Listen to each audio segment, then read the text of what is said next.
राज्य में लगातार शुष्क मौसम बना हुआ है, वहीं गुलाबी सर्दी का एहसास जारी है। मौसम केंद्र जयपुर के अनुसार बीते 24 घंटों में राज्य के कई शहरों में न्यूनतम तापमान 15 डिग्री सेल्सियस के आसपास रिकॉर्ड हुआ है। शुष्क मौसम को देखते हुए किसान भाई खरीफ फसलों के निपटारे और रबी फसलों की बुआई के कार्य में लगे हुए हैं। आगामी दिनों में भी राज्य के अधिकांश भागों में मौसम शुष्क रहने का अनुमान है। अगले 24 घंटों के दौरान बीकानेर, जोधपुर, उदयपुर, कोटा, भरतपुर, जयपुर और अजमेर संभाग में मौसम पूरी तरह से साफ रहेगा। सामान्य गति से हवाएं कभी उत्तर दिशा से कभी दक्षिण पूर्व दिशा से चलती रहेगी। तापमान में कोई विशेष परिवर्तन होने की संभावना नहीं है। कल से अगले 3 दिनों के दौरान राज्य के कई भागों में आंशिक बादल देखे जा सकते हैं, जिसमें खासकर पूर्वी गुजरात व उत्तरी मध्य प्रदेश के मिले जुले क्षेत्रों के आसपास राज्य के कोटा और उदयपुर संभाग के झालावाड़, बांसवाड़ा, प्रतापगढ़ और डूंगरपुर जिलों के क्षेत्रों में कुछ स्थानों पर घने बादलों की आवाजाही बढ़ने से मौसम खराब होता हुआ प्रतीत हो सकता है। वहीं 1-2 स्थानों पर हल्की बूंदाबांदी भी संभव है। इन परिस्थितियों को ध्यान में रखते हुए किसान भाई सतर्कता बरतें, शुरू किए गए कार्य को बंद करने की बजाय जारी रखें। नुकसानदायक बारिश होने की संभावना नहीं है। इसके अलावा कल से अगले 3 दिनों में पंजाब और हरियाणा की तरफ लगने वाले जिलों तथा पश्चिमी, मध्य व पूर्वी भागों में भी आसमान में हल्के बादल दिखाई दे सकते हैं। इन बादलों को देखकर बारिश की उम्मीद नहीं की जा सकती है, क्योंकि दीपावली से 3-4 दिन पहले हर वर्ष आसमान में बादल होना प्रकृति का नियम माना जाता है।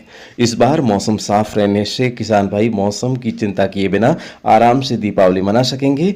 दीपावली के बाद 22 से 25 अक्टूबर के दौरान कोटा और उदयपुर संभाग के कुछ भागों में अधिकतर समय बादल छाए रहने की संभावना है। इसके अलावा शेष भागों में भी कहीं कहीं बिखरे तौर पर बादल नजर आ सकते हैं।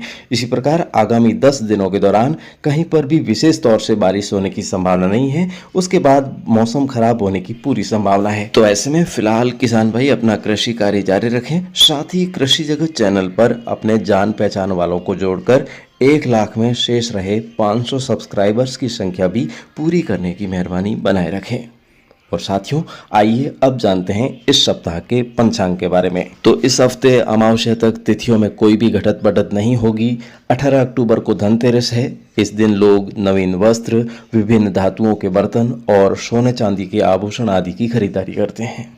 वहीं दोस्तों, इस बार 20 अक्टूबर 2025 सोमवार को दोपहर बाद 3:45 बजे कार्तिक कृष्ण पक्ष की चतुर्दशी समाप्त होकर अमावस्या तिथि लगेगी और ये अमावस्या तिथि सोमवार को रात भर रहेगी। 21 अक्टूबर मंगलवार को शाम के समय सूर्यास्त से पहले 5:55 पर अमावस्या तिथि उतरकर प्रतिपदा तिथि लग जाएगी।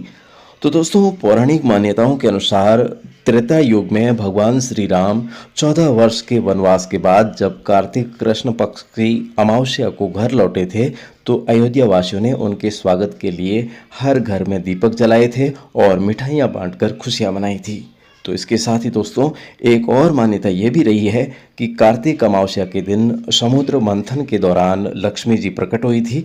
तो इन दोनों मान्यताओं के आधार पर दीपोत्सव, आतिशबाजी और मिष्ठान बनाए जाने को लेकर खुशियों के इस त्योहार का नाम दिवाली नहीं बल्कि दीपावली पड़ा है। प्रिय दोस्तों, इसको मनाने के लिए दिन के समय कार्तिक वदी 14 तिथि होनी चाहिए और अमावस्या की काली रात को उजाले में परिवर्तित करने के लिए ये त्योहार मनाया जाता है।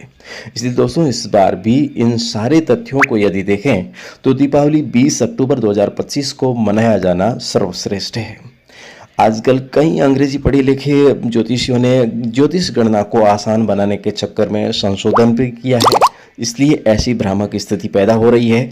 तो इसमें नकल में भी अकल लगाने की आवश्यकता है। तो इस बार अमावस्या की रात्रि में लक्ष्मी पूजन के लिए दीपावली 20 अक्टूबर को रहेगी। वहीं उदय तिथि के अनुसार 21 अक्टूबर को भी दीपावली मनाया जाना शास्त्र सम्मत है। तो आप अपने शहर, गांव, मोहल्ले और ढाणी स्तर पर सर्वसहमति से दीपावली किसी एक दिन मनाए जाने का फैसला आप खुद लीजिएगा। दोस्तों, इस सप्ताह पंचांग या विदर नहीं है, अभी चित्रा भैया चल रहा है, तो इसमें खेती करने के लिए कोई भी मनाही नहीं है। इस संबंध में किसी भी प्रकार की भ्रामक बातों पर ध्यान न देकर समय पर बुआई जारी रखें। 24 अक्टूबर को स्वाति भैया लगेगा। तो दोस्तों, फिलहाल आज के मौसम बुलेटिन में अभी के लिए बस इतना ही। कल सुबह इसी समय हमारी फिर से होगी मुलाकात। तब तक के लिए आपके दोस्त अचल सिंह देवराज को दीजिए अनुमति। नमस्कार दोस्तों, इस समय आप जुड़े हैं राजस्थान के भरोसेमंद मौसम चैनल कृषि जगत के साथ। इस चैनल के माध्यम से आप दैनिक मौसम वीडियो के साथ साथ कम्युनिटी पोस्ट द्वारा हर घंटे मौसम में होने वाले बदलावों को भी जान सकते हैं। साथ ही आने वाले महीनों के मौसम की ज्योतिषीय भविष्यवाणी जानने के लिए आप चैनल को सब्सक्राइब जरूर करें